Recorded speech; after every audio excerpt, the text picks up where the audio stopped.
আশ্রয়ণ প্রকল্পের বাসিন্দা সুন্দসী বেগম সংসার জীবনের মাঝপথে স্বামী এবং ৯ মাস আগে একমাত্র ছেলেকে হারিয়ে ষাটোর্ধ্ব এই নারীর পেট চলে ভিক্ষাবৃত্তি করে। বেঁচে থাকার শেষ আশ্রয় এই জরাজীর্ণ ঘর।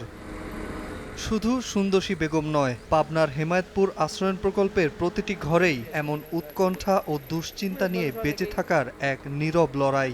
বৃষ্টি হলেই পানিবন্দী ভাঙাচোরা রাস্তাঘাট, জরাজীর্ণ টিনের চালা, নিরাপদ টয়লেট ও বিশুদ্ধ পানির সংকট নিয়ে বিপাকে বাসিন্দারা। ঘরে কেউ নেই, আমার একবার রাখছিলি ওই মোনাবার ওই বিশ্বাস ৯ মাস সোয়াদ হয়েছি আর আমি খাই পাঠের জন্য এনে খাই, তাছাড়া কি করবো।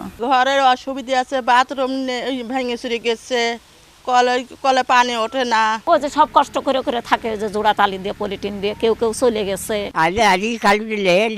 চলে যা ঘর ছিল এনে ওইরকম ভাবে ঘর করে দিলে পরে ভালো হবে। ঘর মেরামত ও বসবাসের উপযোগী করতে উপজেলা প্রশাসনের সঙ্গে সমন্বয় করে ব্যবস্থা গ্রহণের আশ্বাস জেলা প্রশাসনের। আমরা এই বিষয়টি খোঁজখবর নিচ্ছি। আমরা সদর উপজেলা নির্বাহী অফিসারকে বিষয়টা দেখার জন্য বলছি, যেহেতু এই বিষয়ে খোঁজখবর রাখবে এবং ব্যবস্থা গ্রহণ করবে। পাবনার হেমায়েতপুরে অবস্থিত এই আশ্রয়ণ প্রকল্পে বর্তমানে ৮৮টি পরিবার বসবাস করছে।